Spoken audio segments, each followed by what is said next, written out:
My father smirked before he spoke, and that was when I knew the conversation was already over. "Victoria," Howard said, his voice calm, almost amused. "We already went. Last weekend." I tightened my grip on the phone. "Went where the trip," he replied, as if I were slow. "Amelia Island. Everything was lovely. I waited for the rest. It never came." This story is an original creation by the writing team of the Revenge Sins channel, inspired by the hidden corners of family life and told with the purpose of fostering emotional connection and spreading understanding. My father cleared his throat, the sound he always made before drawing a line. It was just family. The words landed cleanly. No apology, no hesitation, just a statement of fact. "I paid for that trip," I said. My voice didn't shake. "That surprised me. I sent you the confirmations. I planned it for all of us." Howard laughed softly. "You're being dramatic. I'm being factual."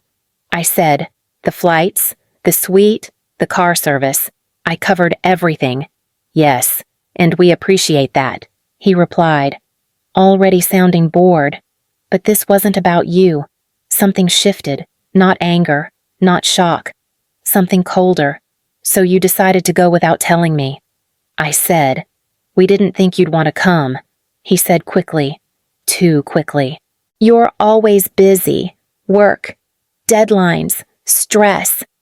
This felt simpler. Simpler for who? There was a pause.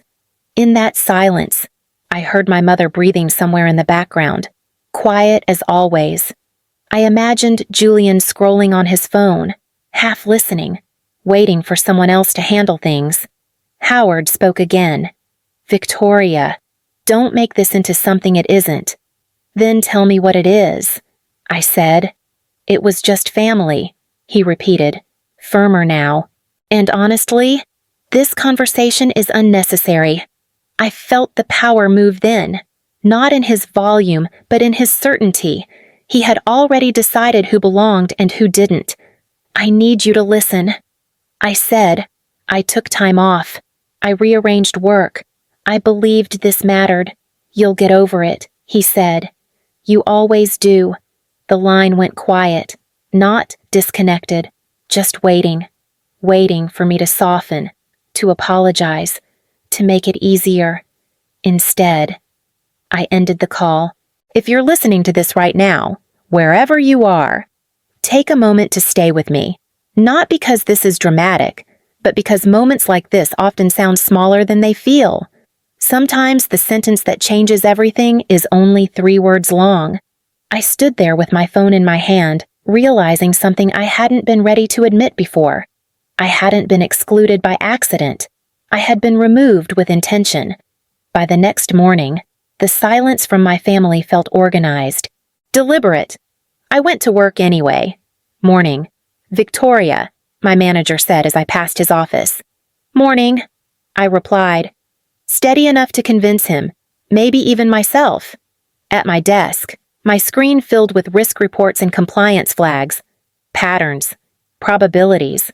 I spent my days identifying where systems failed and who paid the price when they did. It was the kind of work that rewarded distance. You didn't fix problems by feeling them.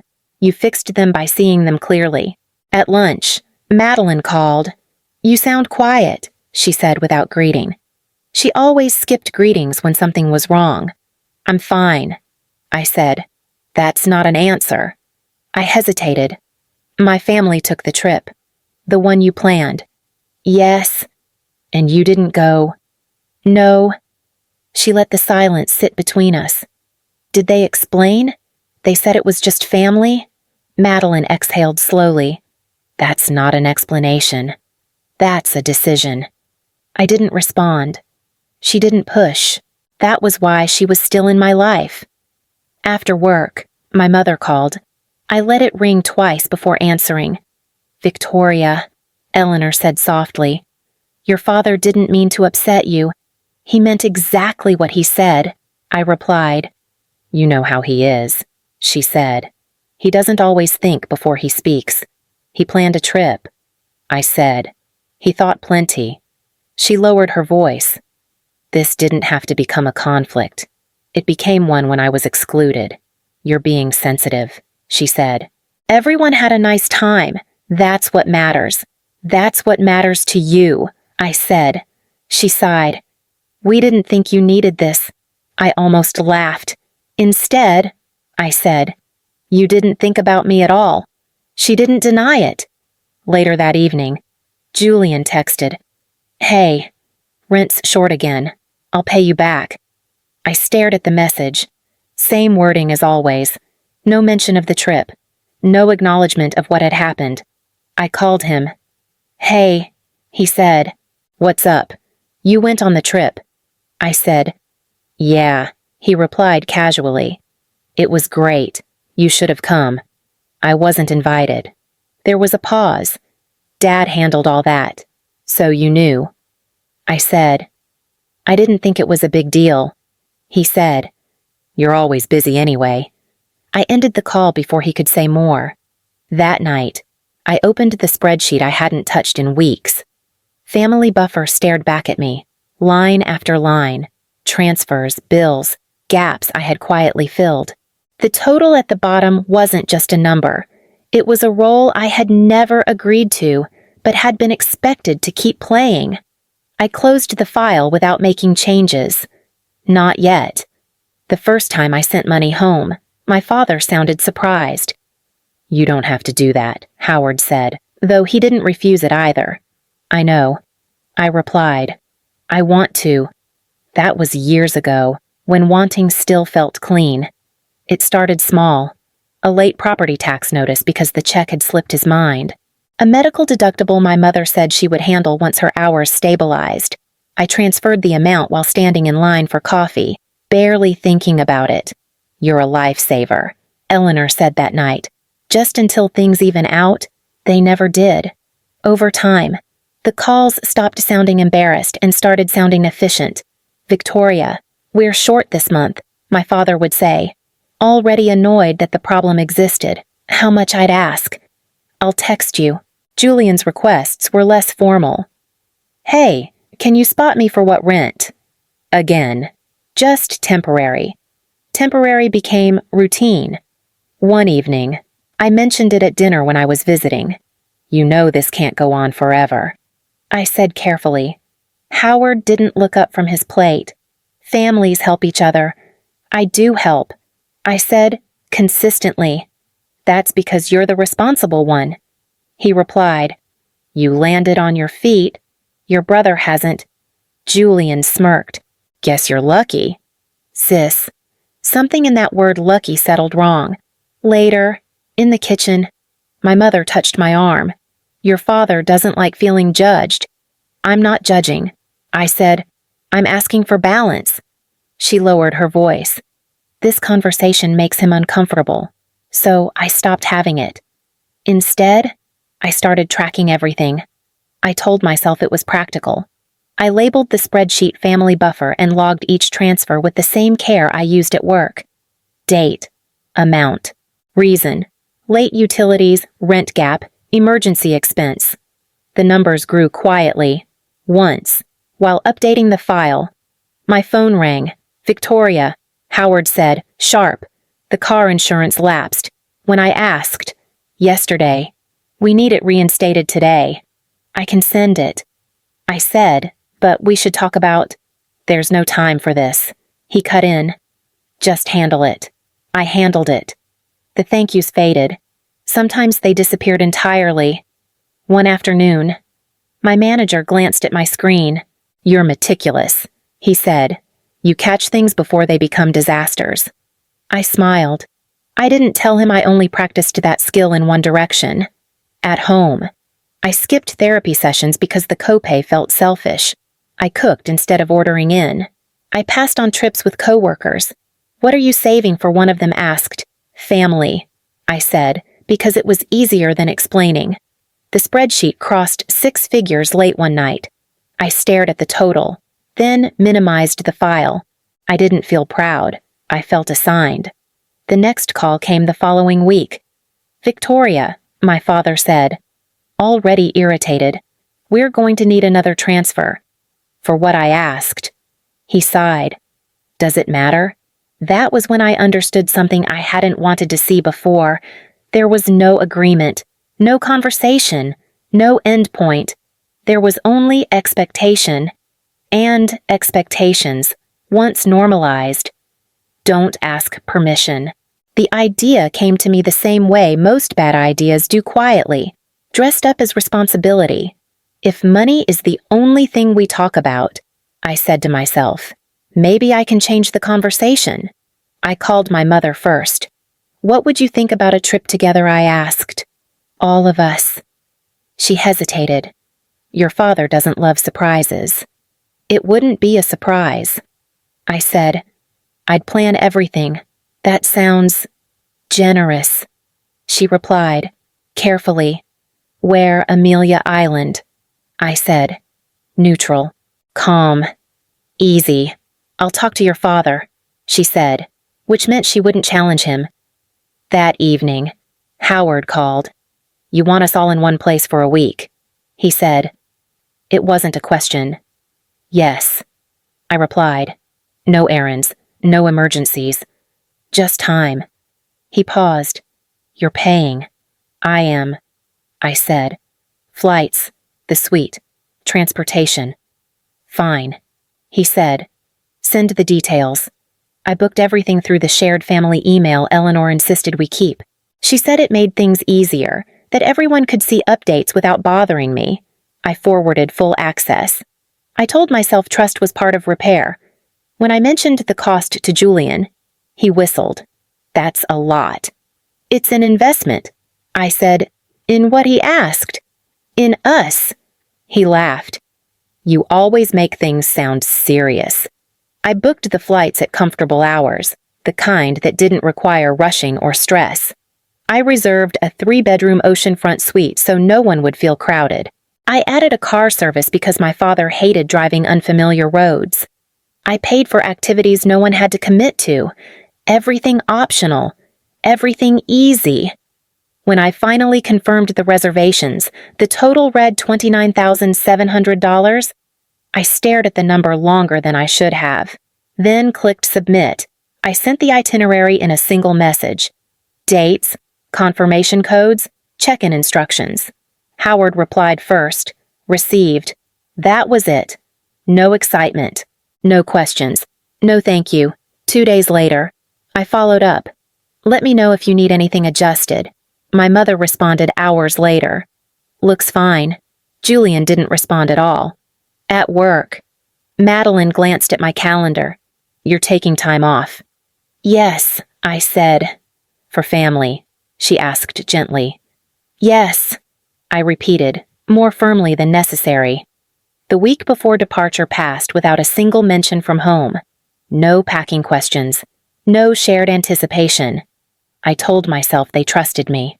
The night before, we were supposed to leave. My phone buzzed. Howard. Everything's set. Right. Yes, I said.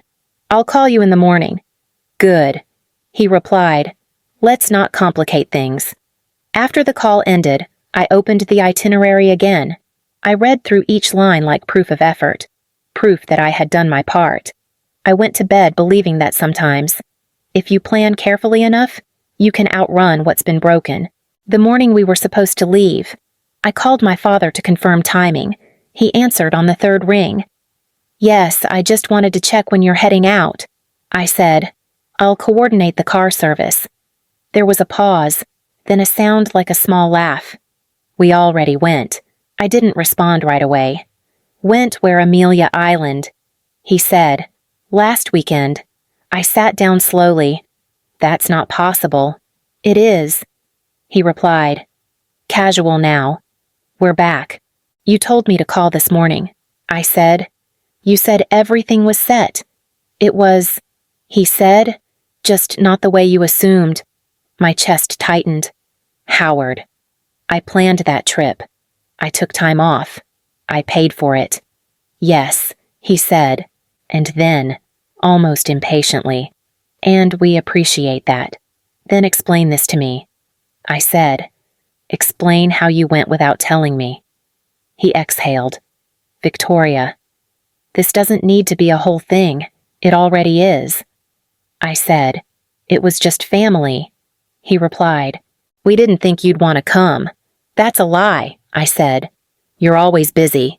He continued, deadlines, meetings, stress. We wanted something simple. Simple for you.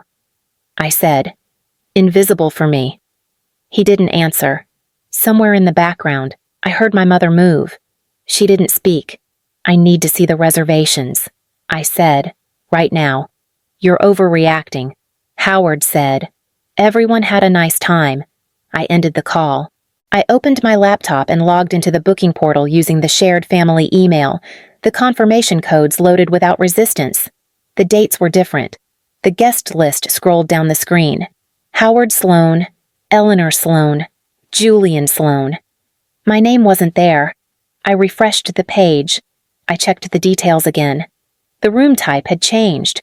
The car service times were adjusted. Every line reflected a trip that had already happened. A trip I paid for. A trip I never existed in. My phone buzzed. A message from my mother. We didn't think this would hurt you. I typed back, then erased it. Typed again. Erased again. Instead, I called Julian. Hey, he said. What's going on? You went on the trip, I said. You knew I wasn't coming. He hesitated. Dad handled it. So you knew, I said. I didn't think it mattered, he said.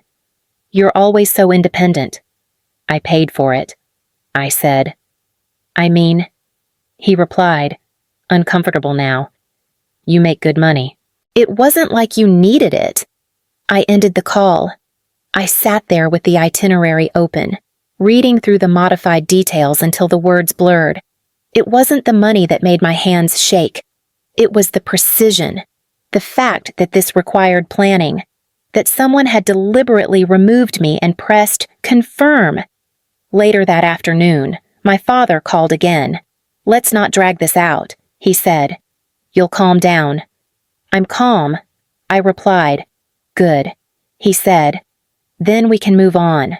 The phrase landed with a weight I felt in my ribs. Move on meant accept it. Move on meant stay useful. Move on meant pretend I hadn't been erased. I closed the laptop and stood up. The room felt quiet in a way that didn't ask anything from me. For the first time since the call ended, something settled into place. They hadn't forgotten me. They had decided I wasn't necessary. The days after the trip passed with unsettling normalcy. I went to work. I answered emails. I sat in meetings and spoke about risk as if I hadn't just ignored the largest one in my life for years. No one from my family called.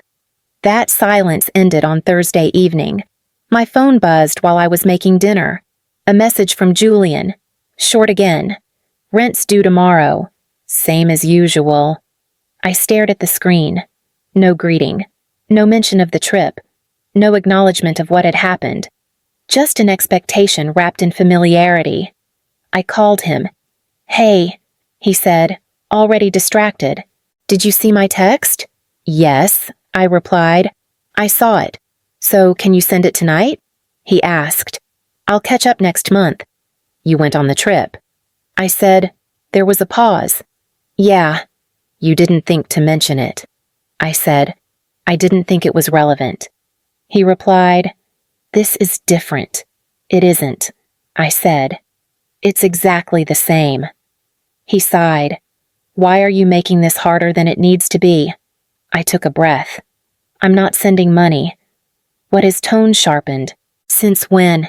Since now. You can't just decide that. He said. I'm counting on you. That's the problem, I replied. He laughed, short and incredulous. Come on, Victoria. Your family. I felt something settle in my chest. Just family, I said. Right. His silence was immediate. That's not what I meant, he said finally. It's exactly what you meant, I replied. When it mattered, I ended the call before he could argue. I opened my banking app and scrolled through the scheduled transfers. Each one had a name attached. Each one represented a quiet agreement no one had ever discussed. I canceled the first, then the next. Car insurance, utilities, monthly support. A confirmation message appeared after each cancellation. Simple, final. My phone rang again. My mother this time. Victoria. Eleanor said carefully. Your brother said you're upset. I'm not upset. I replied. I'm done. You don't mean that, she said. You're just reacting. I reacted for years. I said. This is a decision. She lowered her voice. Your father won't like this. I know. I replied.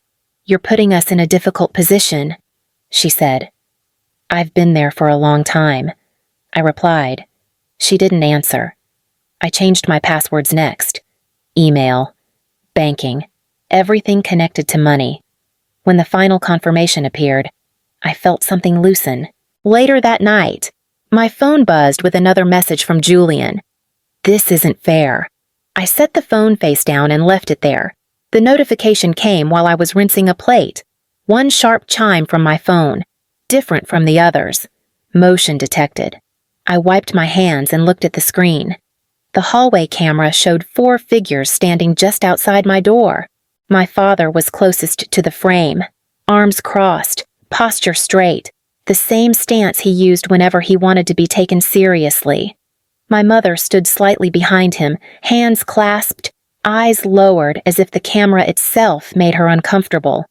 Julian hovered off to the side, weight shifting, phone already in his hand. Beside them stood a man I didn't recognize, wearing a dark suit and holding a leather briefcase. I didn't rush. I took a breath, then opened the door far enough to see them clearly, keeping the chain latched. Victoria, Howard said. We need to talk. I'm listening, I replied. The man in the suit stepped forward. Richard Bloom, he said smoothly. I represent your family. I didn't agree to a meeting. I said, this won't take long. He replied, we're concerned about some recent decisions. Howard nodded. You cut us off without warning. I warned you for years. I said, you just didn't hear it. My mother finally looked up. This is unnecessary, she said softly. We're just trying to make sure you're okay. I am, I replied. That's why I stopped. Bloom opened his briefcase and removed a thin folder. Your parents are worried that your recent behavior might be influenced by emotional distress, he said. Major life changes can cloud judgment. You mean my divorce? I said. He smiled politely. Among other things. Julian scoffed. You're acting like we did something wrong. You did, I said. Howard's jaw tightened. We raised you. You benefited from me. I replied. There's a difference. Bloom cleared his throat. Let's stay focused. The sudden withdrawal of financial support has placed your family in a vulnerable position. I was never obligated. I said, that's debatable. He replied, long-term patterns can create reasonable expectations. I felt the shift then, not anger, recognition. You're trying to scare me, I said. We're trying to protect everyone, my mother said quickly, including you. By threatening me? I replied. Howard leaned forward. You don't get to walk away from responsibility. I walked away from entitlement. I said. Bloom extended the folder slightly. If necessary, we're prepared to explore formal options. Temporary oversight. Safeguards. I didn't touch the folder. Any further communication goes through my attorney. I said. Howard laughed. Sharp and dismissive. You don't need a lawyer. I do, I replied. Because you brought one. I stepped back and closed the door. The lock slid into place with a solid sound. On the camera feed, they stood there for a moment, talking in low, urgent tones. Julian gestured wildly. My mother wiped at her face. My father stared at the door as if willing it to reopen. Eventually, they left. Later that evening, I found an envelope in my mailbox. Legal letterhead, formal language, Words like concern, continuity, obligation. I placed it on the table and sat across from it, reading nothing further. They had crossed a line they couldn't uncross. And they knew it. Thomas Avery didn't raise his voice once. That's important. He told me the first time we met. People who shout usually don't have facts on their side. He spoke with a calm precision that felt unfamiliar after weeks of emotional pressure. I explained everything. The years of transfers, the trip, the visit to my door.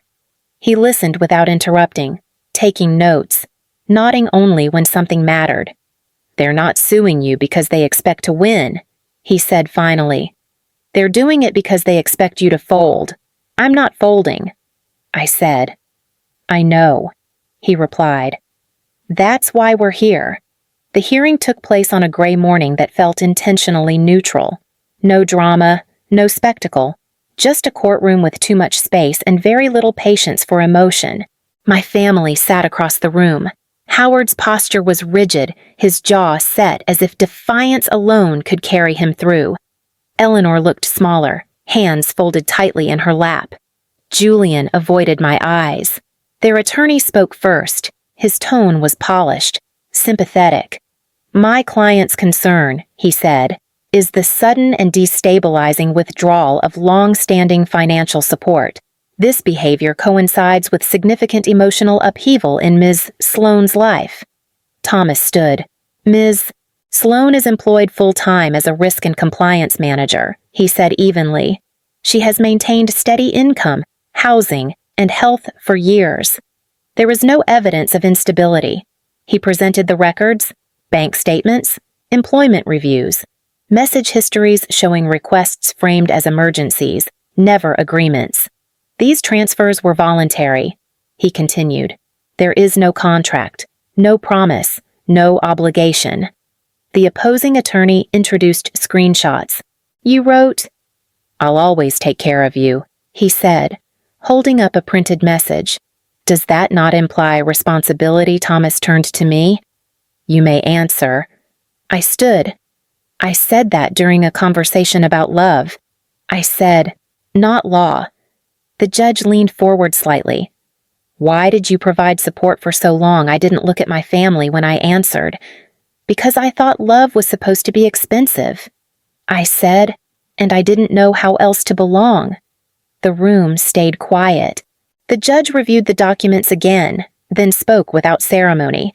There is no legal basis for this petition. Adult individuals are responsible for their own finances. The claim is dismissed. The sound of the gavel was soft, final. I sat down. My hands were steady. As people stood and gathered their things, I didn't look back. I walked out into the hallway, where the air felt lighter without doing anything differently. Thomas joined me near the exit. They may try to contact you again, he said. If they do, forward it to me. I will, I replied. Outside, my phone buzzed. A message from my mother. We never meant for it to go this far. I read it once, then locked the screen. The courtroom door closed behind me. The distance didn't arrive all at once. It settled in quietly. The way decisions do when there's nothing left to debate. Weeks passed without calls, no emergencies, no explanations. The silence felt different from before. It didn't demand anything. One afternoon, a small package appeared at my door. No return address. I recognized my mother's handwriting immediately. Inside was a framed photograph. The four of them stood on a sunlit balcony, smiling at the camera. Amelia Island stretched out behind them, calm and untouched. I studied the image for a long moment, noticing the details I had missed before, the way my father's smile didn't quite reach his eyes, the way my brother leaned slightly away, already elsewhere. I didn't throw it away. I placed the frame in a drawer and closed it gently. That evening, Madeline came over with a bottle of wine. You look lighter, she said as she set it on the counter. I am, I replied. She glanced around. No calls, no. She nodded. Good. We talked about work, about nothing important. about things that didn't require sacrifice. Later, I hosted a small dinner, a few friends, laughter that didn't come with conditions. At the end of the night, as the door closed behind the last guest, one of them turned and said, "You've built something solid here. I know," I said, after they left. I locked the door, not out of fear, out of choice. My phone buzzed once while I was cleaning up. A message from Julian. "We're downsizing. Dad says it's temporary." I read it. I didn't respond. Another message followed. This one from my mother.